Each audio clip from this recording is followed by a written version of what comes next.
always forget that. Okay, thank you very much. Good afternoon, everyone. Buenas tardes a todos, todas, y todes. We have a commitment in this space to making sure that it is accessible for everyone to be able to participate in the language of their heart. For that reason, we are providing simultaneous interpretation for Spanish as well as English. If you are not fully bilingual in both of those options, you'll want to select the language today in which you'll be participating. In just a few moments, you'll see a globe icon appear at the bottom of your Zoom screen. When you see it appear, please click on it and then select your preferred language. For those of you using a phone or a tablet, these options will be available to you by pressing the center of the Zoom screen, then navigating to the three dots in the corner and selecting language interpretation. As a reminder, for simultaneous interpretation to work effectively, please be aware of your speed and your clarity in the moment of speaking. Please remain on mute when not speaking to minimize any sort of background noise. And lastly, I do ask that we speak one person at a time.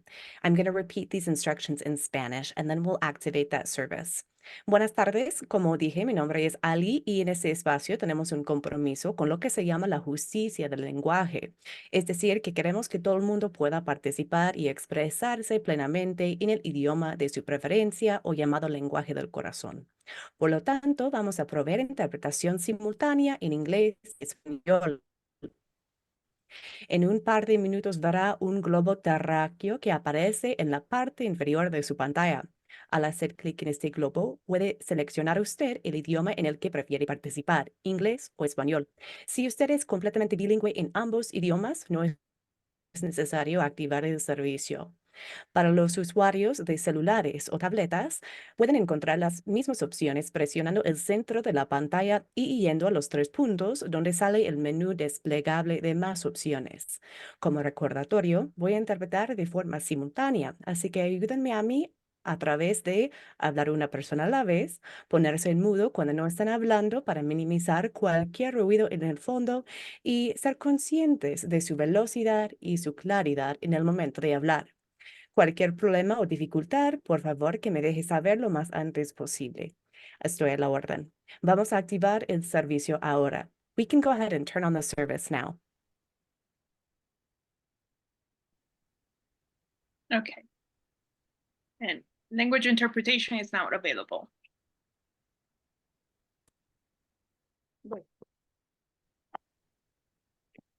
Okay.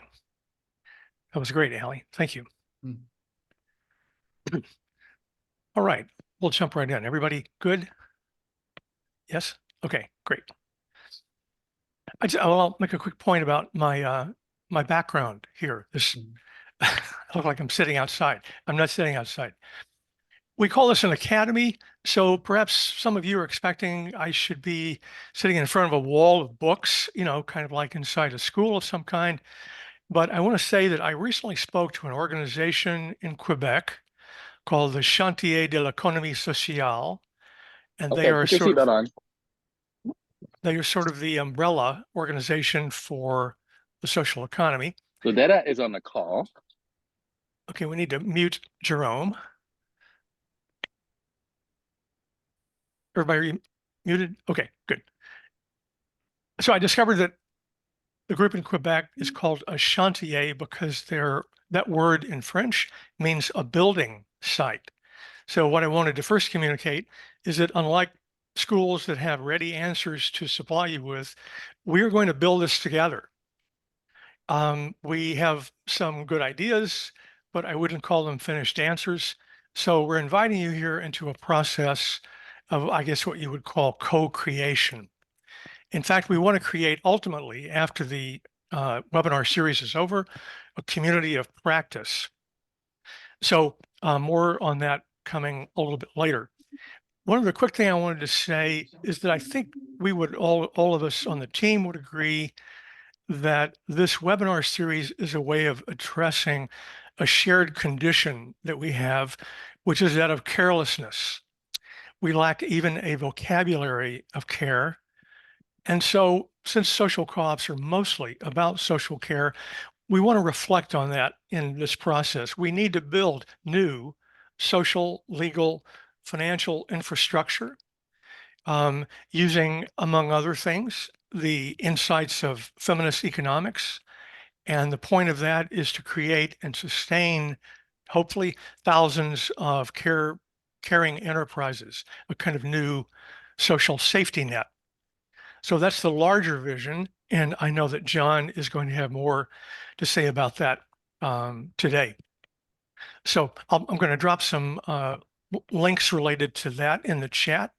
And what I want to do at the moment is introduce John. John Restakis is the former executive director of the, I'm sorry, I'm going to start with Minsun. I beg your pardon, before I get to John. Minsun is, after all, Minsun is the person who said to the team a few months ago, why don't we create a social co-op academy? She is a co-op developer, a labor organizer, a popular educator, a researcher, and an activist. And in her spare time, she has a PhD. She is the director of global partnerships at the Drivers Co-op, in addition to being the executive director of the Rocky Mountain Employee Ownership Center. Minsun. Hello, everybody. Thank you so much for joining this academy. It's super, super exciting. The whole thing happens with very simple questions that, there are some countries with the social cooperatives, but why we don't have a new cooperative category of social cooperatives? That's how, we are here today. I live in both worlds, South Korea and United States. When I'm in South Korea, I talk about what's happening in the United States in terms of development of a social economy. And so I knew that, South Korea and other European countries had a social cooperatives. So with that questions, we start actually forming sort of the informal groups of peoples who agree that, yes, it's time for us to actually do something about social cooperative. So that's why we are doing our social cooperative academy for the first time. As you know, we don't have answers because, again, each country has a different context and political situations and whatnot.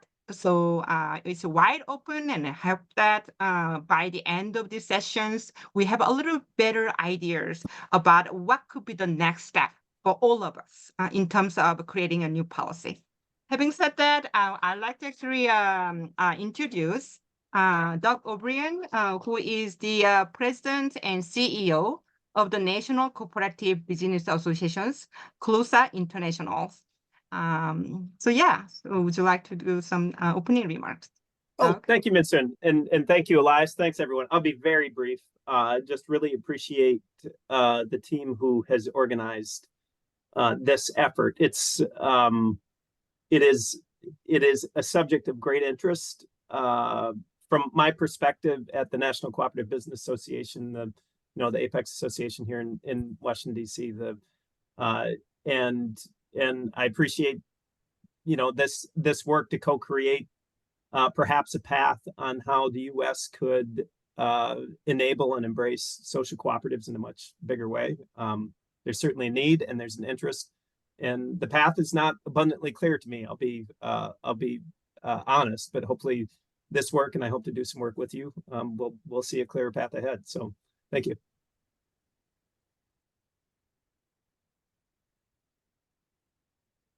Great. Thank you, Doug. All right. Now I'm getting to John. I'm eager to hear from you, John. Let me say that you were the former executive director of the BC Cooperative Association in British Columbia, a practitioner, an educator, and pioneering researcher in international cooperative economies. John is the author most recently of Civilizing the State, and it was in many ways from that book we took his vision of a social economy. It was kind of the spark which lit this whole project of creating the Social Co-op Academy. John, looking forward to hearing what you have to say. Right. Okay. Thank you, everybody. Thank you, Elias. And nice to meet you, Doug. I knew your predecessor many years ago. So I'm very happy that you're here.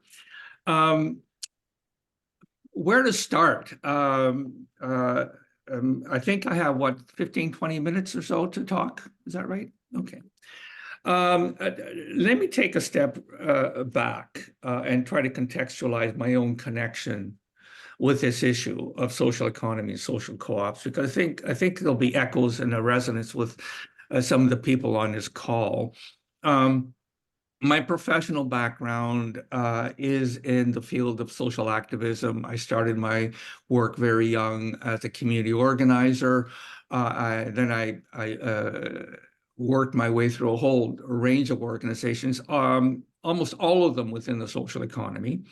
And then in around the mid-1990s, 1995, 1996, I found myself working for the Ontario Cooperative Association, for the first time exposing myself to the whole sector of cooperatives, not only in Canada, but internationally. And up until that point, to be honest, my perception and my understanding of economics generally was pretty skeptical, if not downright negative. I approached economics with a high degree of skepticism and considered the whole discipline as a kind of a corrupted and compromised sector. And it was within that kind of basic skepticism and really, quite honestly, ignorance, that a good portion of my work as an activist and as an organizer had no real connection directly with economic theory, and certainly had no exposure to cooperative economics or social economy theory. It was only when I started engaging with cooperatives and co-op development through the Ontario Co-op Association, and then later here in British Columbia as ED of the BC Cooperative Association, that I really started to get my head around the whole subject of economics. And the ways in which economic theory and economic practice intersected with my own focus and my own passion around system change and social transformation. And it was then I became aware of an entirely hidden and unknown history of economics as a discipline, both theoretically and practically. And it was my exposure to the teachings of people, theorists like Antonio Genovese in Italy in the middle to late 1700s, that introduced me to a whole hidden history of economic theory associated with what Antonio Genovese called civil economics, civil economy, as compared to political economy and the tradition of Adam Smith and the capitalist theorists that followed him. It was in connection with the notion of civil economy and the underlying principle that, in fact, economics is not separate from operating on its own autonomous rules and principles, separate from society in general. That economic practice, economic theory, and economic models and organizations are an extension of society and a creation of society, and the models that we use to do economics have everything to do with our conception of human nature, of the connection between individuals and their communities, and how we understand the whole terrain of economics for the common good, as opposed to economics circulating and surrounding the individual as the sort of rational economic agent, and the ways in which capitalism, and in particular current models of neoliberalism, are fixated on atomizing individuals in society and structuring the entirety of economic theory and practice around these isolated, profit-seeking, maximizing individuals as kind of the foundation of neoliberal theory and practice. In social economy, it is the community as a whole, and it is the social connections between people working together for their mutual benefit that is the foundation principle of social economy as a particular component of the broader political economic system that we all find ourselves in. So I started focusing on this question of cooperation, on this question of how these principles of mutual aid, reciprocity, of people working collectively for the common good as being the foundational principle of social economy and the foundational principle of social co-ops themselves. This entire field of social economy and social cooperatives is relatively new in the United States, almost invisible, if not totally invisible, within the academy. And certainly not offering a lot of opportunities or spaces or places where groups of people can come together to experiment and utilize these ideas of cooperative economics for the provision of social benefit. And so pretty much sessions like this webinar and a few courses and programs here and there are really all that's available for people, activists in particular, to think about alternative models for the subject of social care, for example.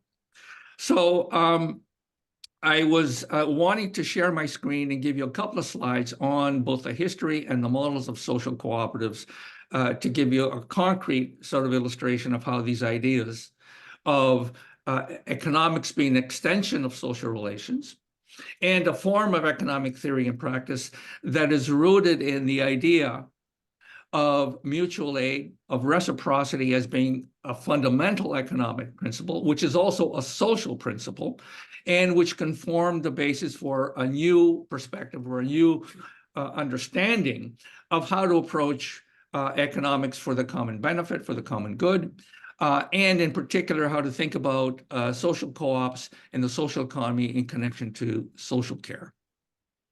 So I'm going to open up and share my screen, if that's okay with everybody.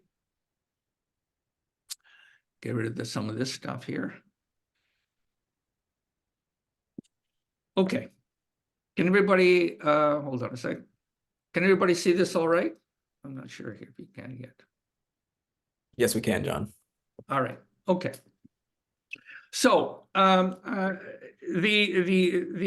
context here then is a different framing for economics, basically and fundamentally.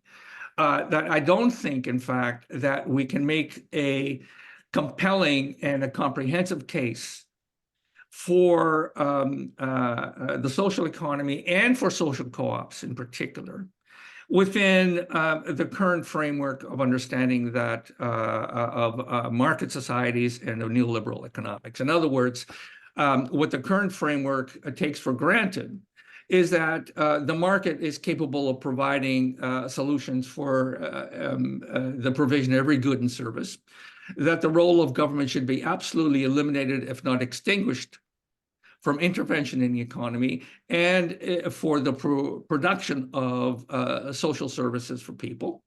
And so I think we need to embed the idea of social co-ops within a very different understanding and theory of what economics is and what, in particular, social care is, and how those two interact with each other. So to begin with, the nature of social care. The crisis of social care that the United States is contending with, not just the United States, but Canada and all of the industrialized capitalist societies, the crisis is a consequence of the commodification of social relations. It's about reducing all social connections, social relations into possible opportunities for profit making.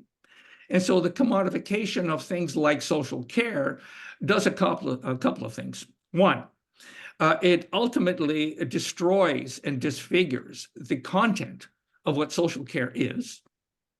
And secondly, it produces a crisis insofar as it creates huge social care deficits while disfiguring existing social care programs into the exchange of commodities, which are embedded in the for-profit enterprises that are providing, things like elder care, home care, and so on.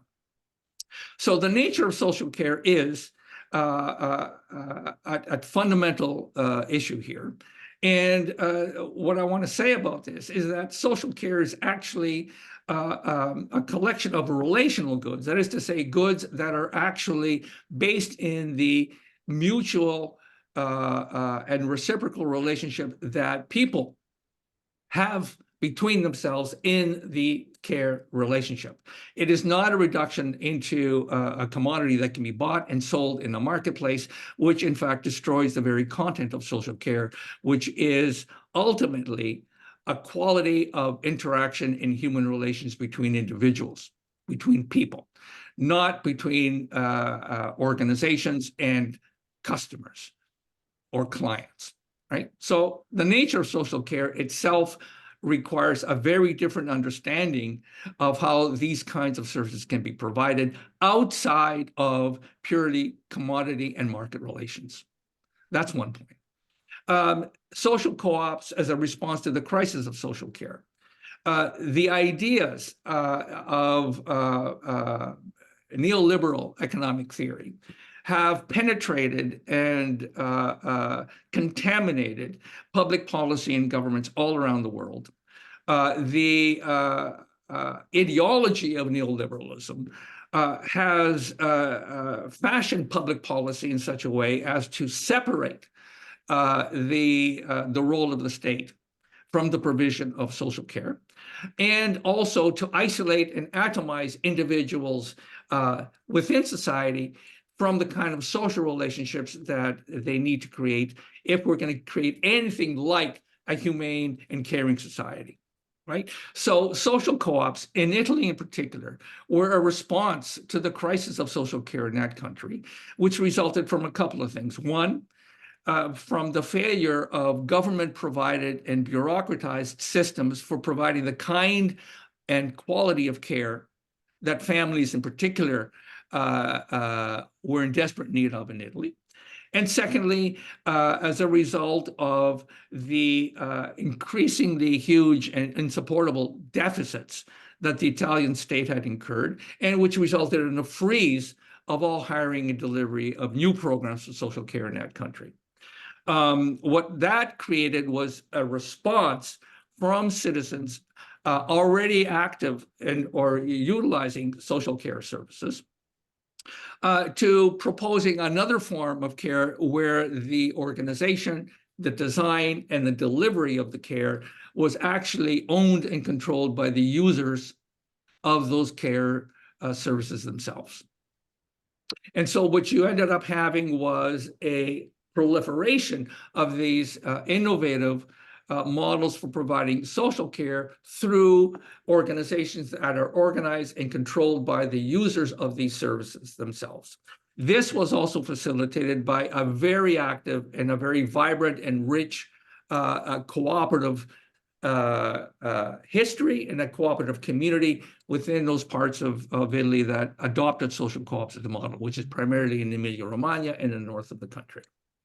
So the history of social co-ops has to do with a reaction to the public service failures, on the one hand, of government, and of the inability or unwillingness of private sector for-profit organization to provide these services. So the structure of social co-ops comes out of the previous history and the work of cooperatives more generally in Italy. In Quebec, the adoption of the social co-op model has been quite extensive. In Quebec, social co-ops are called solidarity co-ops, but they share the same fundamental characteristics. And I am going to close at the end of my little presentation here with a couple of remarks around the idea of social markets and their importance for actually proposing a system-wide calculation and a re-understanding of what is the relation between the state, between civil society generally, and of social co-ops in particular, for addressing the growing deficit in social care in industrial countries all across the West. I want to say just a couple of words around defining the social economy, which is what I started talking about. And in brief, and you'll see the connection to social co-ops here, social economy organizations are organizations whose members are animated by the principle of reciprocity for the pursuit of mutual economic or social goals, often through the social control of capital. I think this is, at its sort of foundational level, a defining characteristic of all those organizations that see themselves as being within the sector of our political economy system, which is the social economy. So this definition would include all cooperatives, all credit unions, trade unions, volunteer, recreational organizations, charities and foundations, all these kinds of autonomous, largely volunteer driven organizations, but also for-profit cooperatives whose motivating, activating principle is the idea of mutual aid, reciprocity for the collective benefit of those people involved in the organizations, right? So it's a huge terrain when we talk about social economy. And this is a figure which I use to try and sort of kind of illustrate how this fits within the larger schema. What you really have sort of, at least in a kind of a theoretical setting, is 3 points of this triangle, which comprehensively and together compose the 3 major elements or economic sectors within modern industrial societies. You have the capitalist market economy, which is a commercial economy, and its ultimate expression is the free market society, which is the neoliberal state, and the values that propel this sector of the economy are maximizing profits for either corporations or individuals. And that, of course, we've reached the sort of near end point of that understanding of economics as free market neoliberal form, which is the current status quo in the United States, most of Western Europe, Canada, and so on. And then you have the opposing theory of a centralized economy, the socialist model, which values equality, but the economic principle driving that is the idea of redistribution, the idea of making the goods and services of the economy available to as many people as possible on an equal basis. And typically what has happened is the pendulum swinging between the top point of the triangle, the capitalist market economy, or the socialized, centralized economy on the bottom left. And that is the axis within which public policy around social care and around economic policy generally has traveled from neoliberal to socialist. Those are the 2 sort of endpoints. What I am pointing to is a third component, which is the social economy. And on the bottom right, you have a huge component of the broader body politic, so to speak, which is only now getting the recognition it deserves. And this is the social economy. Its values are social solidarity, community building, solidarity, and the economic principles that drive this portion of our political economy are reciprocity and mutual benefit. And the point I want to stress in this presentation is that what we need to be thinking about, both in terms of theory and in terms of praxis, is not the conventional, traditional travel between market state on the one hand or socialist state on the other, as we've been doing the last 100 years or so, but rather to develop the theories, the models, and the infrastructure that empowers and mobilizes the inherent principles and resources of the social economy. And therefore, understanding how the principles of reciprocity, mutual aid, and cooperation can define an entirely new set of economic and social relations that include the provision of social care through organizations that embody these principles of reciprocity, mutual help, and in fact, democratic ownership of those institutions. And so the use of reciprocity then as an economic principle distinguishes what is essential and constant about the social economy from what is secondary and transitory. And the second principle is social control over capital. What social co-ops do, and of course what cooperatives do, is provide a mechanism, a structure that allows the social control of capital. The owners and the members of a cooperative or a social cooperative actually control or rent the capital to drive the delivery of their services, okay? So reciprocity then is a social relationship that also has economic ramifications, and that the reciprocal exchange may have either social or economic motivation, and often embodies both. So it's not a question of separating the social from the economic. In the case of social economy and social co-ops, the two are conjoined through the principle of reciprocity, okay? The primary purpose then of social economy organizations is the promotion of mutual collective benefit. And the aim of reciprocity then is the promotion of solidarity and community. And unlike the capitalist principle of capital control over labor, reciprocity is how labor, citizens, or consumers can exercise control over capital for the common benefit. Okay? So I will close on just an example or two of social co-ops and the legislation that guides them, at least in Italy. This is the city of Bologna.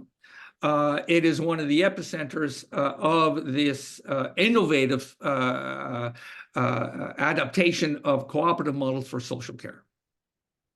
And it has to do with understanding this key term, which is relational goods. So from a social and economics perspective, social care revolves around the notion of relational goods and the types of organizations that are best suited to provide these kinds of goods.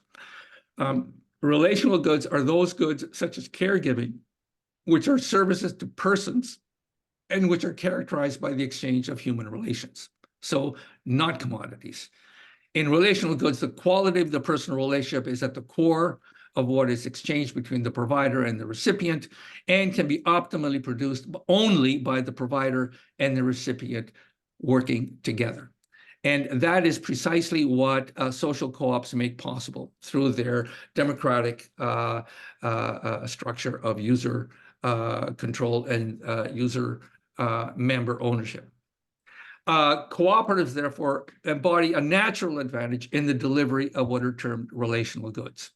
Cooperatives will outperform capital-owned for-profit corporations when the essential service being delivered entails a specialization and a focus on human relations, not on the production and sale of commodities. In other words, reducing and diminishing the care relationship and the individuals in that relationship into simply a provider, a professional provider of a service, and a customer or a client. So social co-ops then are uniquely suited to the provision of social care because they can transform people from being merely the passive recipients of care to being protagonists in the design and delivery of the care that they depend on. Okay? So as I was saying, the history of social co-ops is part of a huge growth in Italy's social economy over the last 30 years. It began with the deinstitutionalization of mental patients in Italy, and then with the failure of the existing system to actually provide the kind of care that these and other individuals actually require.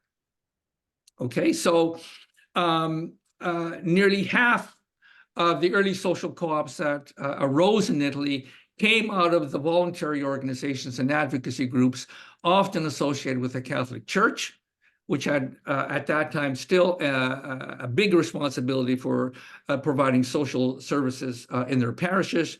And throughout the 80s, these groups struggled to receive recognition. They finally were able to convince and lobby the government to include special provisions for the legislation of social co-ops in particular. Today, there are over 14,000 social co-ops in Italy and account for almost 400,000 employees, of which 30,000 are disadvantaged workers. The social co-ops account for something like 13% of Italy's expenditure in social services, and over 85% of the city's services in Bologna are actually provided by social co-ops under contract to the municipality. Okay, so the legislation.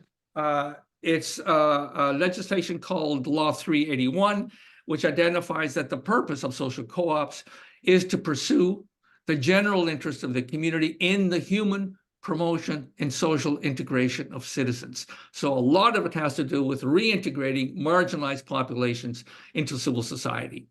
The legislation also stipulates the social co-ops have a special mandate to provide for the integration of disadvantaged persons, such as at-risk youth, the elderly, people with disabilities, people with drug or alcohol dependencies, ex-prisoners, and the homeless. There are two types of social co-op. Type A, which is a cooperative which delivers health, social, and educational services, mainly for local authorities like municipalities and public health bodies. And public sector bodies are enabled under the law to preferentially contract for type A services with social co-ops. And then type B social co-ops focus on integrating disadvantaged people into the labor market, and they are specifically designed to recruit and train and integrate people from these marginalized populations, and must have at least 30% of the workforce to come from one or more of these demographics. And that then allows the social co-op to benefit from certain public policies that give them support in the marketplace. So they receive certain tax benefits because of their particular service to marginalized populations. And they can also include volunteers to help subsidize the cost of operating these services. Up to 50% of the workforce can be made up of volunteers and social co-ops. So there are 4 principles that guide how social co-ops approach the structuring of solidarity and cooperation, the provision of these services. Clients and family members participate in the design and content and delivery of these services. Membership is limited, usually to about 100 members, to facilitate the building and maintaining of strong social ties within the organizations. Of course, as a cooperative, managers are accountable to the members, which elect them, and services are delivered, within a defined geographic area. The municipality has a key role to play in the provision of contracts for these kinds of social co-op services, and municipalities are also enabled to become members of social co-ops as a key stakeholder in the quality and purpose of the services that are being provided. The legislation also recognizes the mutuality of purpose between a municipality and a social co-op in providing goods and services for the community at large. And there are a number of, let's make sure we leave time for Minsun. I just want to see if we could hand off in a sec. Yeah, I have sent these slides to Elias, so all these other details regarding co-ops can be gleaned from the slides. But I'll just close on the notion that social co-ops offer more than simply a new format for the provision of social care that's more humane and more responsive because it is actually designed and delivered by the people that are using that care. It also has to do, and I think this is an immensely important question, with the general collapse and decline of social relations and social connections within society. The polarization, the distrust of government, and the social aggression that we're witnessing increasing in the United States is a direct consequence, I believe, of the decline and destruction of social capital.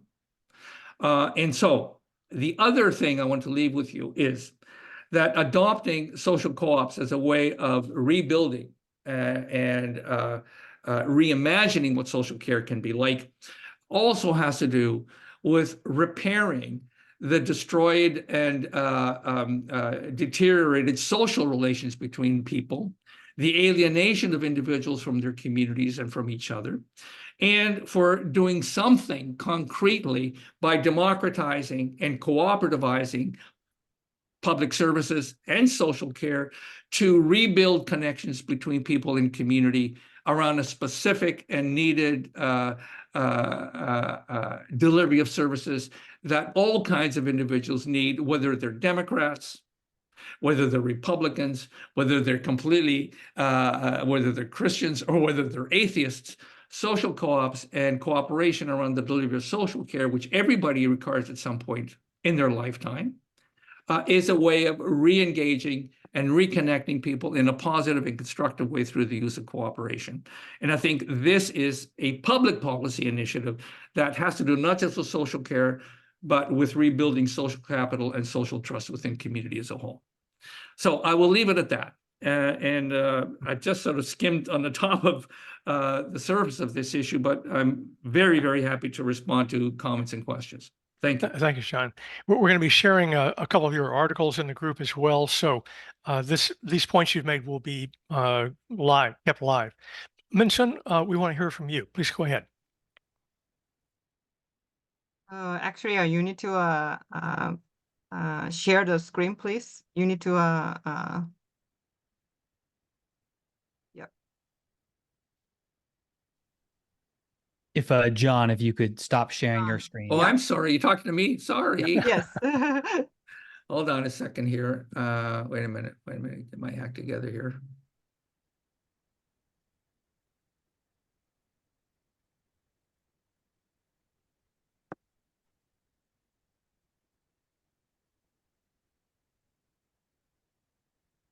John, it's just on the Zoom rather than on your hold on a presentation. It's Yeah. Sorry. up at the top, right?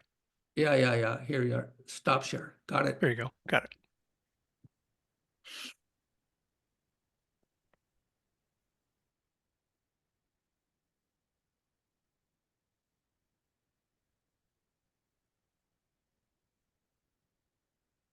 Okay, can you see the PowerPoint? Okay. Okay, thank you, John. So I'm going to talk about the situation of the United States, in particular. So basically, my organizations, promote employee ownership as a way to create a very just and sustainable economy. And we do have a EO conversion co-op incubations that actually provide a one-stop center program from beginning to completions, and we are in the process of drivers co-op incubation and co-op education and research and policy. So social co-op is one of those policy issues that we want to work on. And all of a sudden, my idea came from while I was working at RMEOC. So as actually John said, I'm sorry, my dog is barking and I have no control over when my dog is barking. Sorry. So as John said, there are two pieces of social cooperatives, right? We already have a lot of cooperatives in the United States too, but the social cooperatives really serve the public interest, right? That is going kind of beyond just benefiting the members of the co-op only. So I think that's really important to know that, right? And the other big piece about social cooperative is that actually it comes with a sort of social missions, and especially job creation for marginalized community become very, very important. As you heard, Italy has over 14,000 social cooperatives, and South Korea has over 5,000 social cooperatives as of today. And this is a very powerful way to job creations.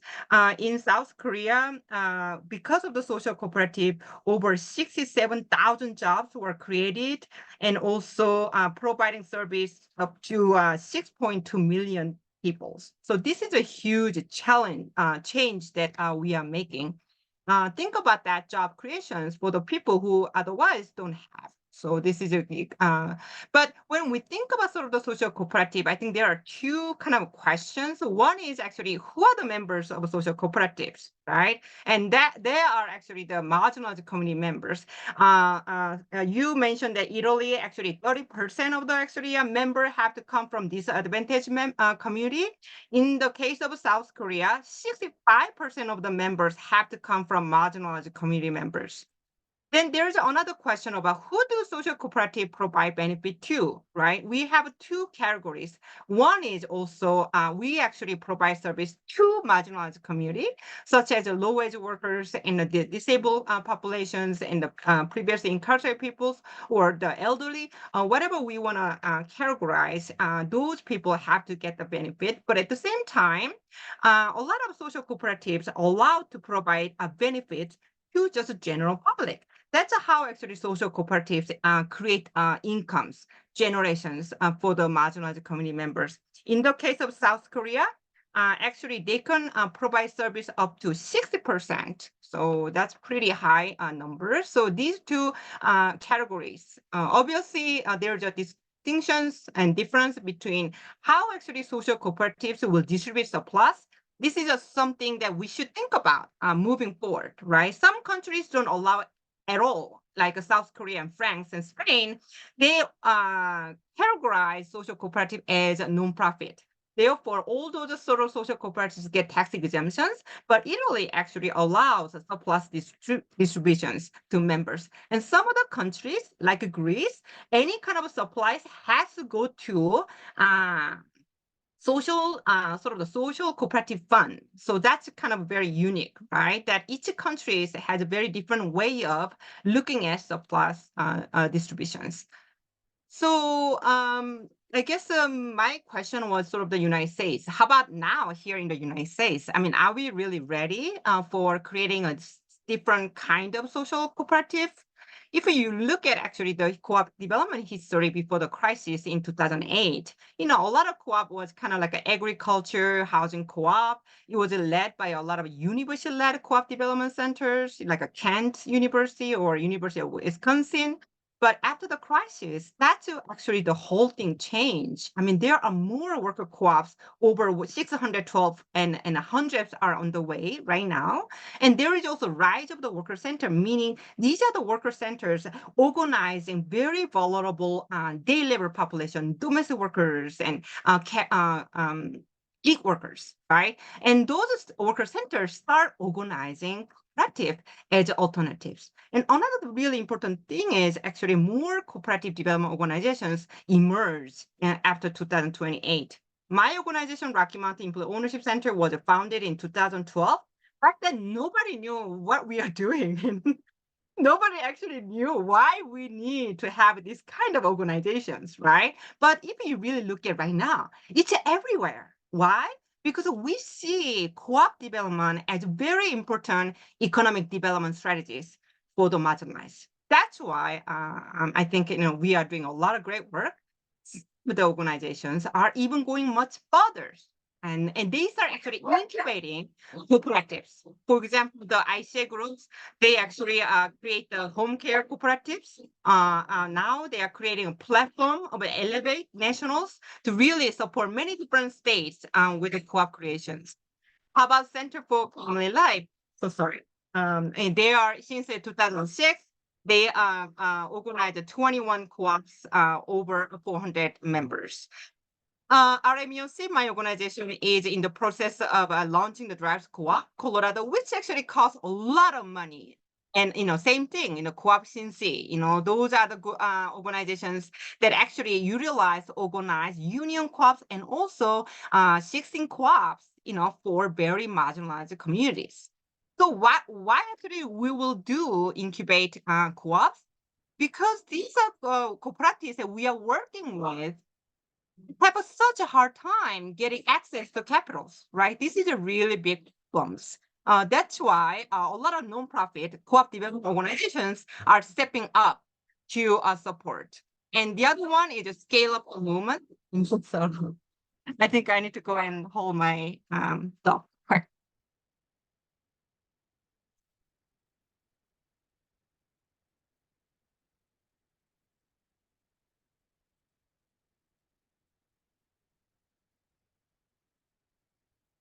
Sorry about that. My dog needs a hug.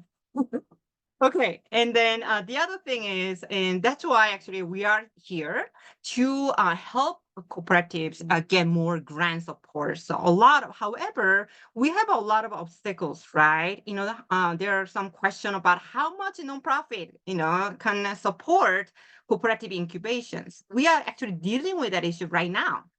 We are actually incubating the mushroom cooperative in Alamosas for the workers, and the loan is coming to my organizations, but that's the only way that they could get a loan. But this is a kind of a very sensitive issue, right? What can I actually nonprofit do or cannot do? And how about the governance conflict? What kind of a power can we actually exercise over incubated cooperatives? So there are a lot of things that we have to kind of consider. So for me, I think we should create a social cooperatives in the United States. I do believe that U.S. has a very robust co-op movements happening right now, right?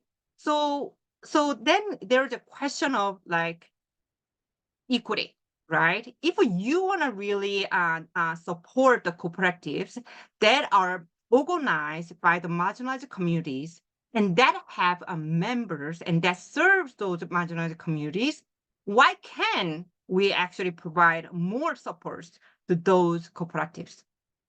I do believe that not all co-ops are created equals. What that means is that we have to actually pour our energy and support to those cooperatives that are coming from the marginalized community. Only then actually we could actually create a more robust social equity for society. So that's kind of how I see the importance of social cooperatives. And I want to kind of end by saying that we are ready. I think the US is just such interesting countries to have so many groups coming together to develop co-op. And it's a time for us to create a social cooperative. Then if you are actually categorized as social cooperatives, then you will actually have more tax benefit on government subsidies. Let's create those. If I'm working with a drivers co-op, of course they should be a part of the social cooperatives. That gets actually more government contract and procurement than Uber and Lyft are getting all those procurement. Same thing. So I think social cooperative is a very concrete way to create more social equity, and it's good for all of us. Thank you so much. Thank you, Minsun. That was great. There's questions, I'm sure, for both John and Minsun. I want to note Tom Llewellyn's comment about the canvas that we created, our learning space, where you will find, if you sign up, many articles and a good deal of research on the topics both today and going forward. So I encourage everybody to do that. I'm going to ask Matthew to help field some questions here that we spotted from the chat. Matthew. Yep, absolutely. I know we're quite short on time, so unfortunately we won't be able to get to all these questions, and we'll figure out some kind of a follow-up mechanism, and we might be able to stay a couple minutes afterward. I'm not sure like what our restrictions are there, but we might be able to squeeze a little bit in for folks. So one of the ones that I think we could probably knock out fairly quickly, Miles asks, and this is probably to either, are social co-ops typically multi-stakeholder with workers and patients as members, and what is the typical structure, or does it vary a lot? Oh, John, you're on mute. Sorry. Okay. I'll take a shot at that. conventionally, social co-ops are regarded as multi-stakeholder organizations. In other words, they have more than one group of identified stakeholders that can have a membership in the co-op, so that, for example, in a healthcare co-op, it could be the doctors and nurses as one professional group, it could be the employees of the center as a second group, and it could be the families or citizens using the services of the health co-op as a distinct member group. So it's a multi-stakeholder structure. But I've also seen a good number of social co-ops in Italy, which are primarily worker co-ops. In other words, it's the service providers, the adult educators, the physiotherapists, and so on, that are providing the professional services to the membership, and they're structured as a worker cooperative. So it can have both a multi-stakeholder structure or a more traditional single stakeholder organization. But all of them seem to have, or most of them seem to have, a reliance on a cadre of volunteers that also have a structural connection to the organization as well.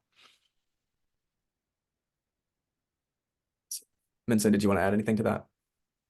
No, I think that he answered very well. Awesome. Just since, yeah, we have you, John, with us. So Ken was specifically curious about social cooperative impact on those the most vulnerable, such as the homeless. Could you comment a bit on that? Yeah, I mean, social co-ops have specifically been designed to be able to identify and provide care for these marginalized populations, including homeless. And there are examples of homeless people that have organized themselves into a nonprofit structure here in Vancouver, for example, and they are engaged in the recycling. They are binners, people that recycle products from garbage bins and so on in the city.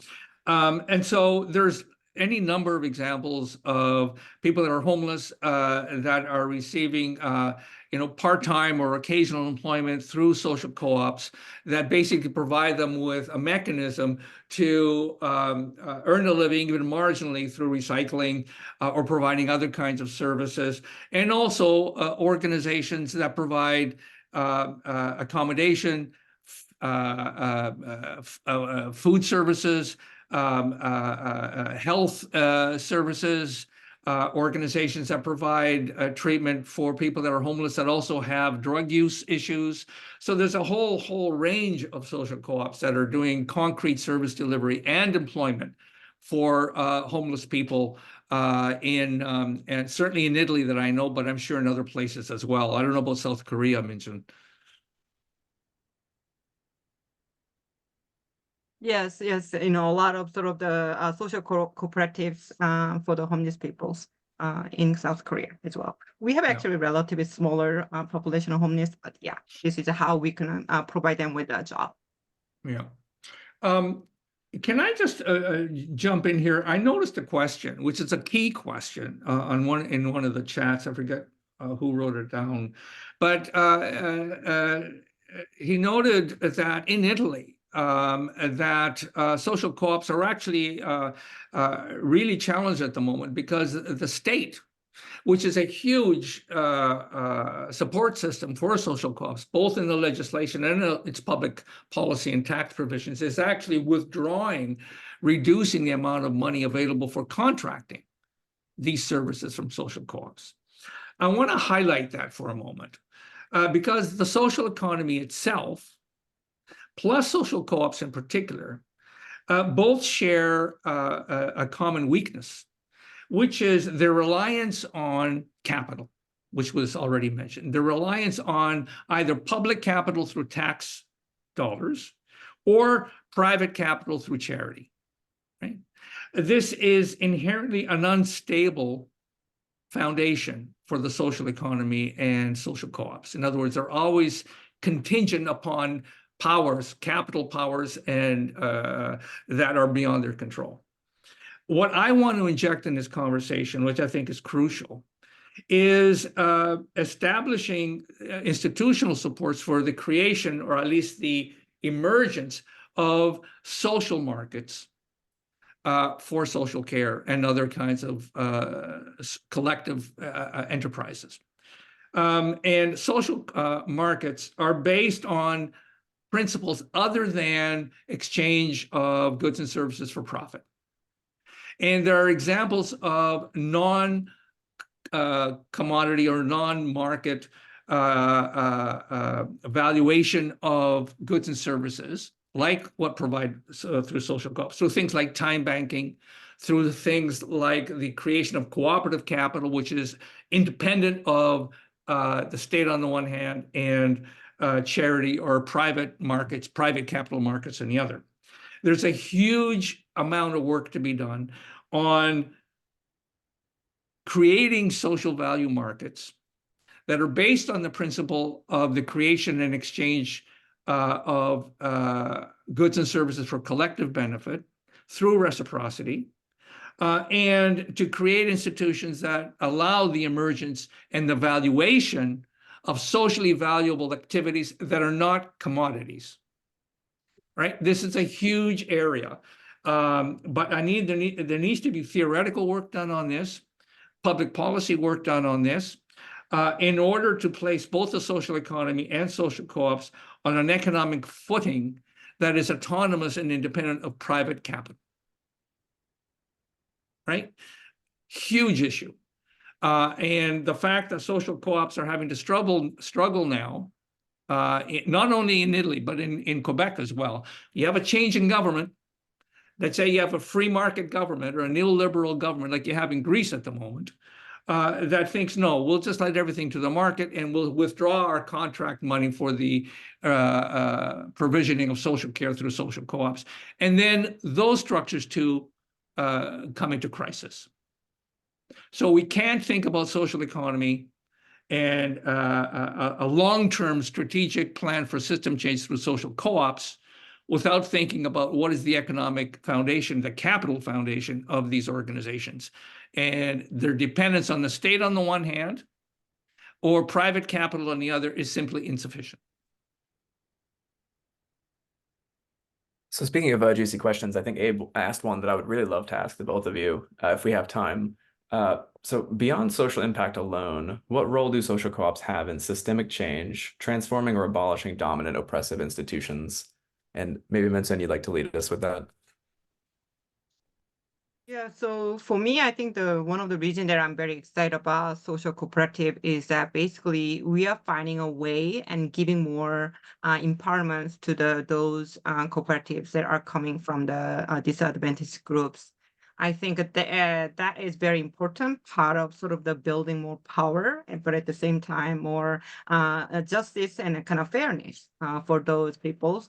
And so that's kind of how I see it. As a social cooperative, we can utilize social cooperatives to give them more support, whether that is a financial, whether that is any other sources.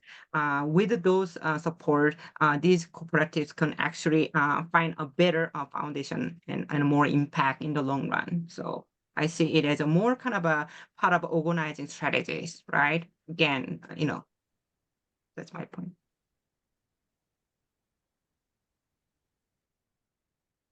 Would you like to add anything there, John? No, I agree. Social co-ops are sort of a microcosm of how you can change the power dynamics in the care relationship, right? Because both typically in social care organizations, or certainly in government departments and bureaucracies, absolutely in profit companies, the power imbalance and the information imbalance between the customers or clients or users of these services and the professionals who provide that service, or from the organizations that provide that service. It's a huge imbalance. And what social co-ops do is equalize that power relationship, right? Because both are equally members with same control rights in the organization. And in some forms, it's actually the users that have control rights that can actually provide direction to the providers of the service in social co-op. So it completely rebalances the power relationship in the care framework. But beyond this, the co-op form itself generally democratizes power relationships and equalizes the distribution of power within the organization. And so it always has a kind of an equalizing impact, both on the particular members of the co-op, but I think more broadly within the community as well, because of the democratization of power relationships. Great. All right, maybe we should wind down. I hope you noticed the note again about the Canvas. Please save the chat. You're able to do that, I think. Save the chat to your desktop if you like. We will be huddling again 1 week from today, same time, 3 p.m. ET. And I want to thank everybody for an amazing kickoff event here. This was great. Final thoughts? Yeah, just a final thing, Elias, as we're considering, the role and sort of the work that an academy might do, I just want to stress again, if I may, the importance of research and articulation of the theoretical aspects of what we're talking about here. In other words, you can't just go out, I think, and beat a model forward without providing a solid social and economic rationale for that system change. And that work, especially around social value markets, still needs to be done. So this is something that an academy might be able to contribute to. The neoliberal policies don't come around by accident. They're a product of 50 years of think tanks that promoted those ideas, okay? So we have to do something similar to propose an alternative understanding of economics and system change. Great. Final word to Tom Llewellyn of Shareable. Yeah, hey, thanks for this. So Shareable, just really quick, we're coming in to partner on this academy to support with some of the convening work. So as I put in the chat, we have the Canvas, which is the learning management system, which also Elias mentioned, which is where we'll be collecting all the recordings for these sessions, where there'll be opportunities to be in dialogue in between sessions, and where there are all the resources that have been mentioned during these sessions, and many, many more already. If you jump in there, there is a discussion space open for reflections upon this session. And if you happen to have any trouble navigating Canvas at all, you can reach out to Candice@shareable.net. That link is in the chat. We can post that back there again in a moment. And yeah, we're just happy to be here on the journey to help kind of co-facilitate this learning space. Great. Okay, all good? Anybody else? Great, all right. In 1 week, I'll see you back at the building site. We'll keep building, all right? Peace, everybody. Thank you, Elias. Thank you, everybody. Thank you. Thank you. Thanks so much. Bye-bye. Take care. Bye. Bye, everybody.